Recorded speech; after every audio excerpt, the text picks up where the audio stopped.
Bismillahirrahmanirrahim. Welcome to Receiving Noor's weekly Quran study.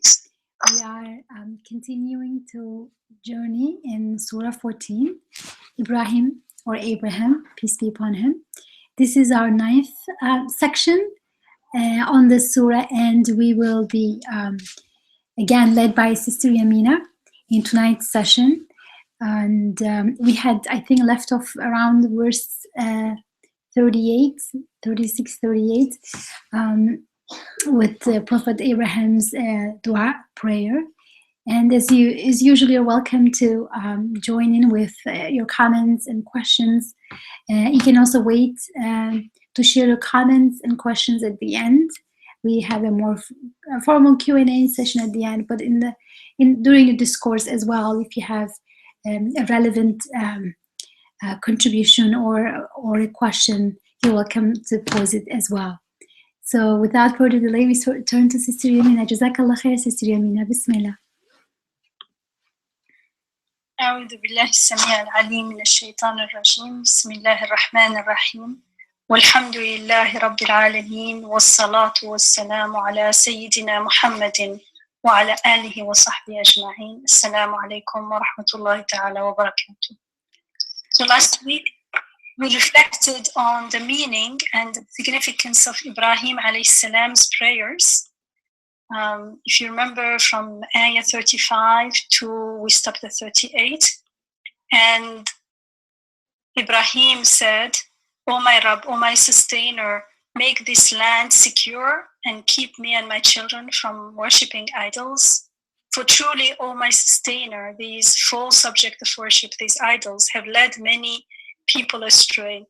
Hence, only he who follows me is truly of me, and as for him who disobeys me, you are truly much forgiving, much compassionate. O our Rabb, our sustainer, behold, I have settled some of my offspring in a valley in which there is no arable land, no cultivated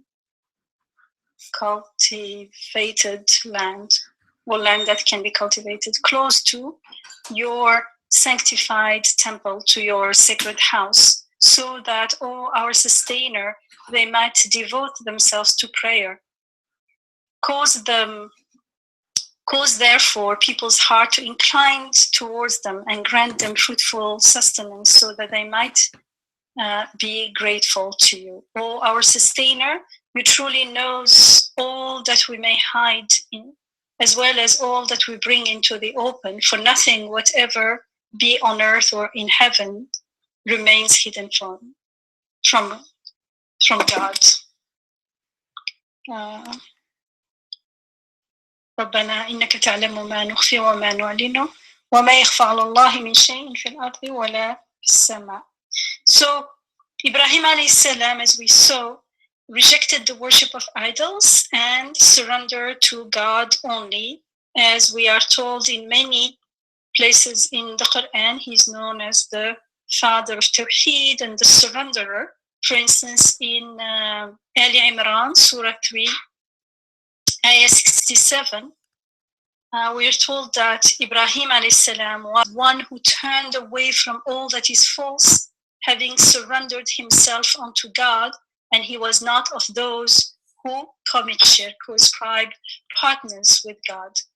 ما كان إبراهيم يهوديا ولا نصرانيا ولكن كان حنيفا مسلما وما كان من المشركين. And as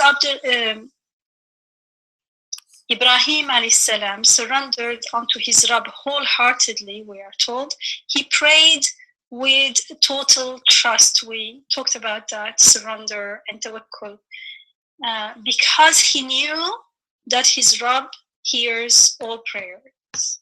So all this is happening to the extent that we know our Rabb. You cannot surrender to God without knowing him. That's why if you noticed in Ibrahim alayhi salam's prayers, he is addressing God as Rabbi Rabbana, our sustainer, my sustainer. And knowing God as sustainer, it means you know much about God. the sustainer, is the one who takes care of all our needs. So we are aware of who we are as needy and at the same time powerless, and we witness that our needs are being taken care of, and that's witnessing of the activity of rububiyyah. And therefore, to the extent that we are willing to surrender and choose to surrender to whoever this rububiyyah belongs to that extent we start living our ubudiyyah and we start becoming abd to our Rabb. We start knowing God as our Rabb. So it's very important and very significant that Ibrahim alayhi salam is addressing God as Rabbana, Rabbi, Rabbana. Because otherwise, we cannot surrender to someone we don't know, we cannot trust. So he is surrendering and he trusts, and because he knows he also his Rabb as the one who hears all prayer. Inna Rabbi lasami'u du'a. In Surah 39 he says, ayah 39. Sorry, today I'm not feeling well. May Allah give us shifa. So I'm having a little bit hard time concentrating. Subhanallah, this is a ni'mah as well.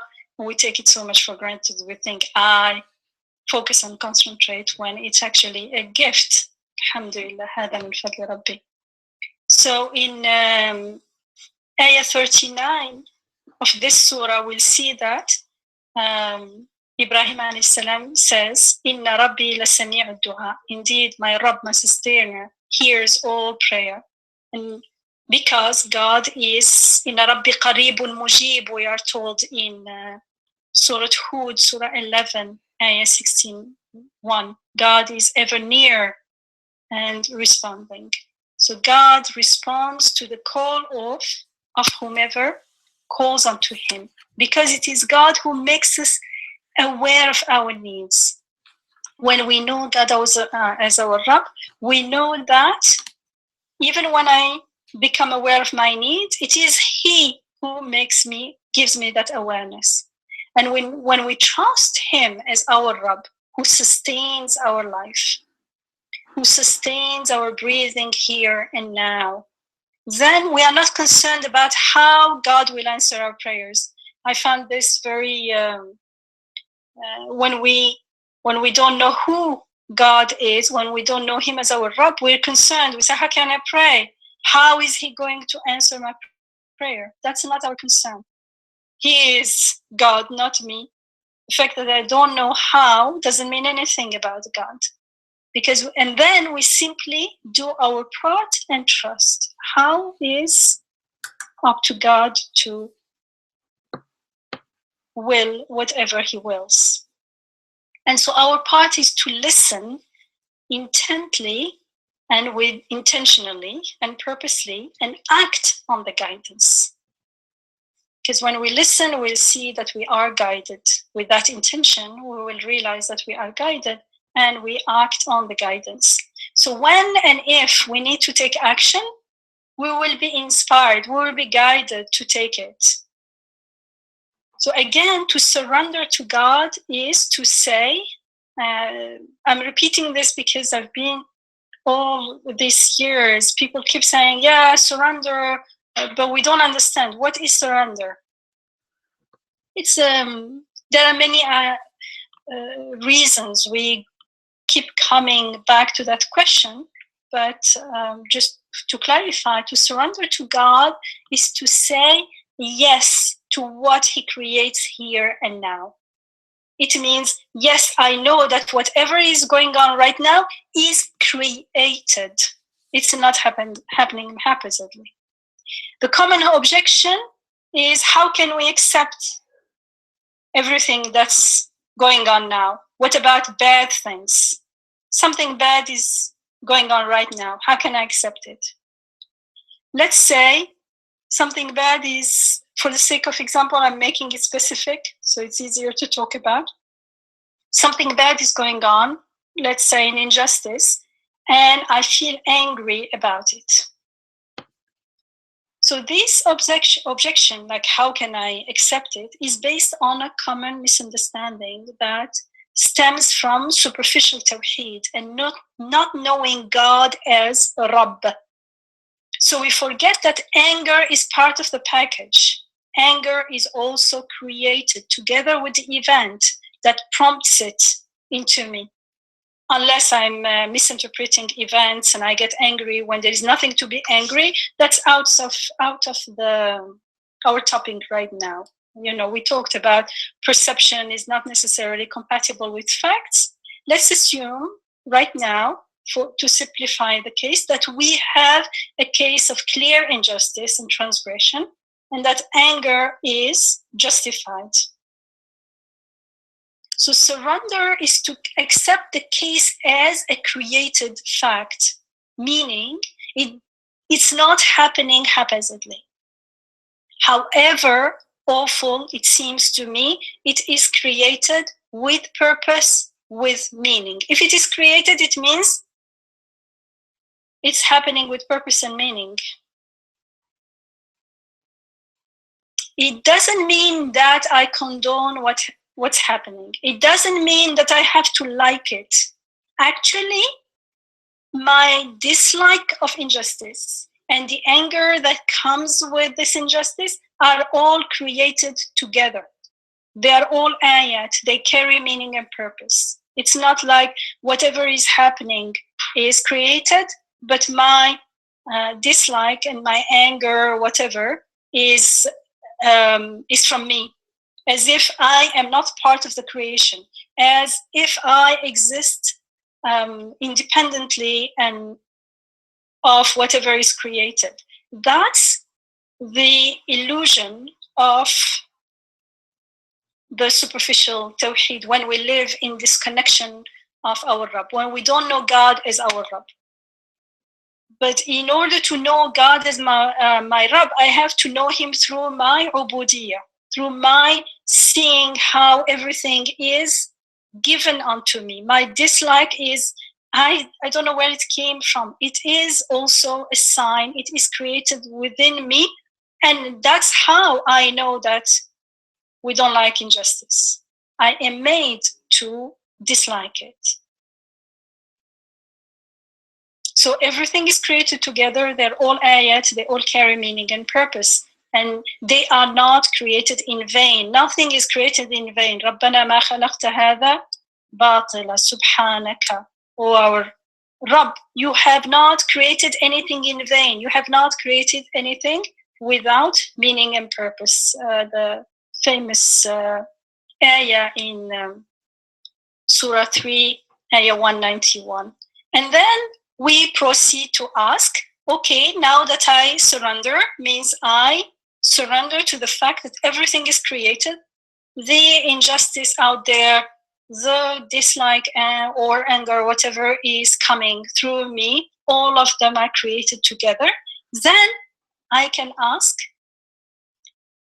what is my part in all this? What is my responsibility in this? And when I ask this question in that state of surrender, then there is no rage, there is no helplessness, because I know that I do not have control, but everything is under control. My Rabb is controlling everything. So I'm not under the control of anger. I'm aware that anger is a sign, it is a messenger, it's an ayah, it's carrying a message to me. And so I listen to it with the intention to learn from it. And I'm not the victim of anger anymore. And I'm not the victim of the transgressors. There are transgressors out there, but I do not put myself in that mode of being victim of the transgressors. And I do not stoop to their level. So for instance, if the tables are turned and I get the upper hand and I get more powerful, I do not act in a transgressing way. I do not commit injustice as they did to me. I do not justify my transgression by saying, but they did it, because I am mindfully consciously against all injustice, whether it comes from me or from others. Because I tread in the path, I follow the path of God, and the path of God is the path of justice. And in the path of God, might is not right. Right is might. And so when I surrender to God and follow the path of God, I act Bismillah. I start everything Bismillah. And the saying of Bismillah is the remembering. And when I remember, I act, I live Bismillah, I breathe Bismillah, I act Bismillah. And acting Bismillah means acting in the name of God.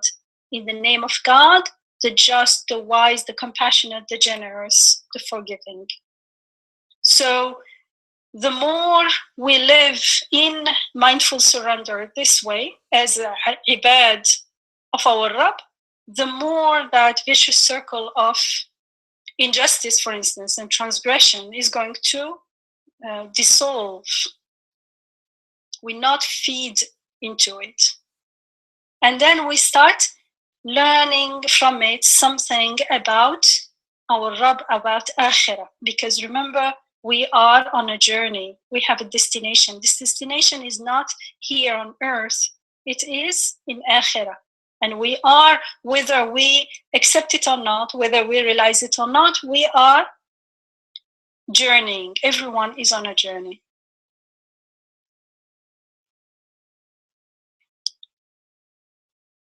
So another significant point in Ibrahim alayhi salam's prayer is the way he asks for help from God to keep him and his people from committing shirk.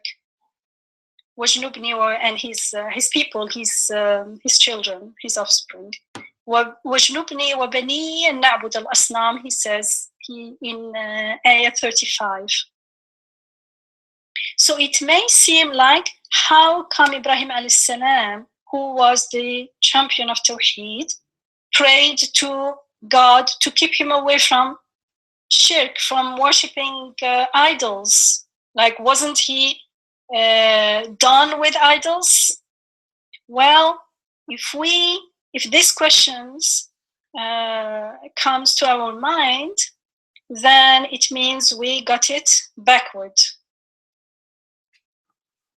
It is because Ibrahim alayhi salam was fully aware of his being abd that he knew his Rabb and surrendered to him, as we just said.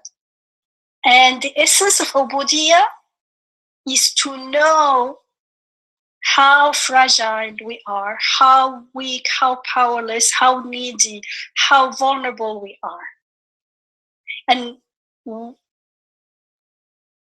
needy not from time to time, but needy, that's who we are, needy, 24/7, all the time, constantly. So the mindful abd does not rely on herself, but on her Rabb's rububiyyah. So Ibrahim alayhi salam is beyond the worship of idols, precisely because he knows this, and precisely because he keeps asking God to keep him away from the worship of idols. When we stop asking for help, it means we rely on ourselves. That's exactly where we become vulnerable to worshiping idols. Actually, we start making ourselves, our false perception of ourselves, into idol. That's the biggest idol, because then it projects into perceiving the world as we perceive ourselves. We start making things into idol to the extent that we make ourselves into idol. If I rely on myself, I can do this. That's it. I started going outside the straight path of Tawheed. And that's why in Surah Al-Jathiyah, which is Surah 45, ayah 23, we are told, أَفَرَأَيْتَ مَنِ اتَّخَذَ إِلَهَهُ هَوَاهُ? Have you seen the one who makes his own desires his idol, his deity? He worships his own idols. of course, in that state, it's when we identify with the nafs al-ammara bisu, the evil commanding soul, those desires, we think it's us. We identify with them, and we have a false perception of who we are, and we idolize, we worship the self, we make it into idol by spending all our life to satisfy those desires, which is satisfy myself, working for it, breaking people's heart for it, doing everything just to make sure I'm satisfied. And of course, that way is, there's no satisfaction there. So we are, the sunnatullah, the law of creation, is that we find no satisfaction there, and it becomes like a black hole. The more we get in it, the more we find only dissatisfaction. But the fact is, we can make ourselves into idol. So the mindful abd is the one who knows his limits and knows his neediness and his powerlessness, and therefore knows he cannot rely on himself. He can only rely on his Rabb's rububiyyah. This is similar to reciting Surah Al-Fatiha during the 5 daily prayers at least, and in which we seek help to remain on the straight path because we do not rely on ourselves. I mean, I'm talking about the prayer, not only saying the word, but meaning them, because I know someone many years ago, someone who was new in Islam, and asked others, like, why do we keep saying Ihdina as-sirat al-mustaqim, guide us onto the straight path?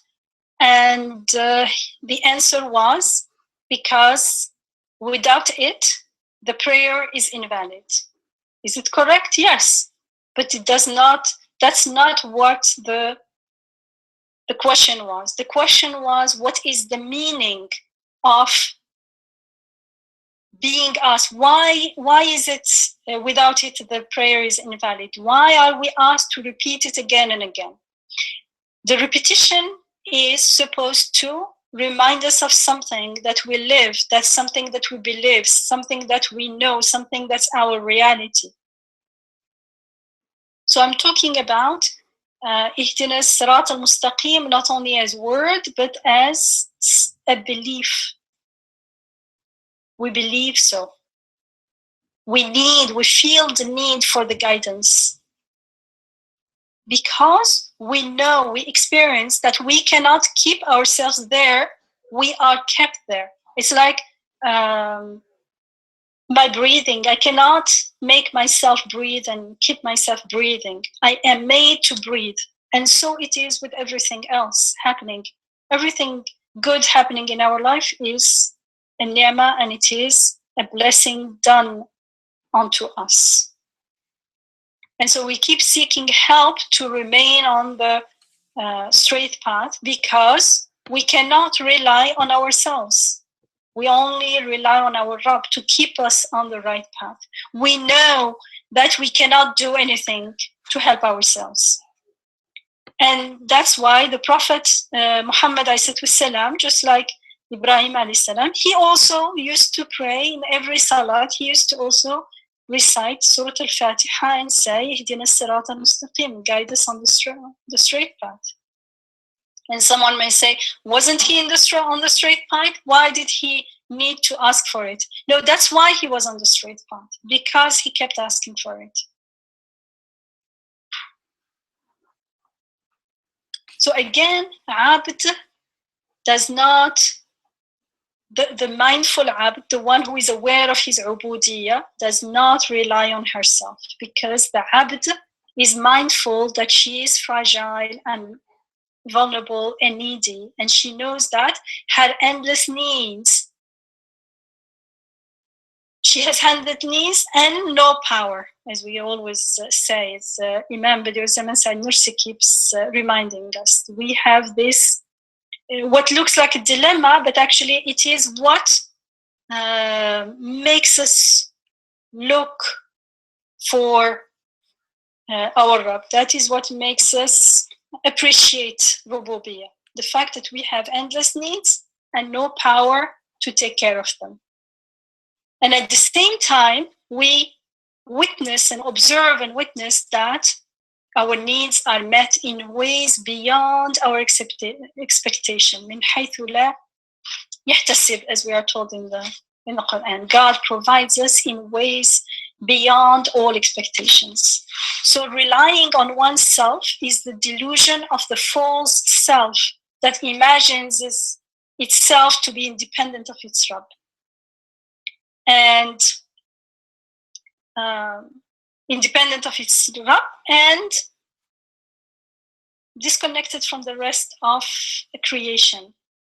It's the delusion of perceiving oneself as existing on our own, as though it was independently on our own. And that's one of the wisdoms of saying we during the salat rather than I is, we say, Ihdina Sirata Mustaqim.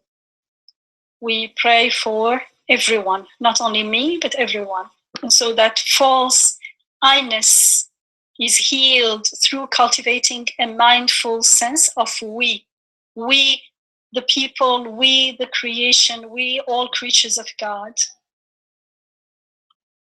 And so the mindful abd is aware that it is her Rabb who creates and sustains everything, including her. As Ibrahim alayhi salam said, it is my Rabb who has created me and is the one who guides me and is the one who gives me to eat and to drink. And when I fall ill is the one who restores me to death and who will cause me to die and then will bring me back to life, and who I hope will forgive me my faults on Judgment Day. This is from Surah Al-Shu'ara, which is Surah 26 from 78 to 82. So Ibrahim alayhi salam says, إنهم عدو لي إلا رب العالمين الذي خلقني فهو يهدين والذي هو يطعمني ويسقين وإذا مرضت فهو يشفين والذي يميتني ثم يحيين والذي أطمع أن يغفر لي خطيئتي يوم الدين. So he is aware of his Rabb.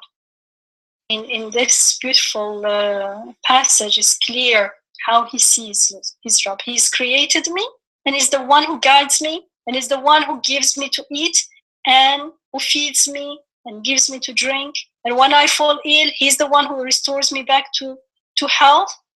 And he's the one who will cause me to die and then on will bring me back to life, and who I hope will forgive me my faults on Judgment Day. Ameen, inshallah. So therefore the Abd is grateful to her Rabb.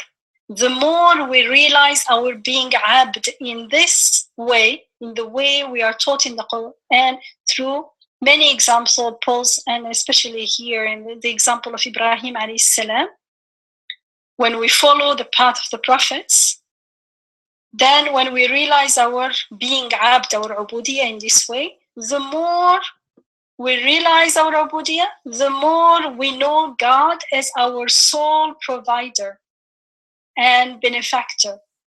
And so we cannot help but be grateful to Him alone. Unless we are rebellious, we are going to feel grateful to Him alone. And we worship Him alone. And we seek help from Him alone. And therefore, we surrender and submit to Him alone and to no one and nothing else. So in the next ayah, in ayah 38, Ibrahim alayhi salam says, O our sustainer, Rabbana, you truly knows all that may be hidden as well as all that we bring into the open. For nothing, whatever be on earth or in heaven, remains hidden from God. ربنا إنك تعلم ما نخفي وما نعلن وما يخفى على الله من شيء في الأرض ولا في السماء. This means that God's knowledge encompasses everything. He knows everything, whether it's hidden or not. Therefore, so what does it tell us? We'd better check our hearts. We'd better make sure they're clean of any devotion to idols, to anything except God. Just because it's hidden or just because I am unaware of it, it doesn't mean that God doesn't know. And so before I am made accountable on that day of judgment, Yawm al-Din, when everything is clear and I cannot avoid the reality. I cannot keep myself busy with other things. I cannot pretend anymore. Then before then, I'd better prepare myself and ask. Part of the preparing is to ask for help, because we just saw the example of Ibrahim alayhi salam. You don't want to worship idols? Then ask God to preserve me from worshiping idols. As I'm asking, I am renewing my allegiance, my promise to worship God alone. I am seeking help from Him alone. I am practicing and performing the worshiping of God alone. And that is also keeping me away from worshiping idols. So we need to check our hearts and make sure they're clean from devotion to anything except God. And there is inner work to be done, because otherwise we could be living with shirk while claiming to worship God alone, when we are living in superficial tawheed, for instance. So this inner work, this inner spiritual work is extremely, extremely important, because everything else we do outwardly depends on this inner work. When we are vigilant, when we practice this mindful living, this muraqaba and muhasaba, we ask ourselves, we make ourselves accountable to ourselves on a daily basis, then we will notice when we have considerations, when we have fears and hopes from things other than God. It's easy to see it when we have the intention to. We don't see it because we live mindlessly in ghafla. But the moment we intend to look at our heart, we will find hopes, not from God, but from other things, fears of other things. And all this is going to impact our decisions, our choices in life. And those decisions, those choices, they control and shape how we live. So it's very important.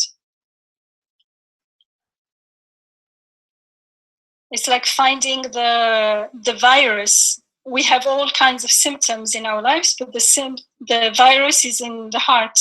Is that little hidden shirky belief.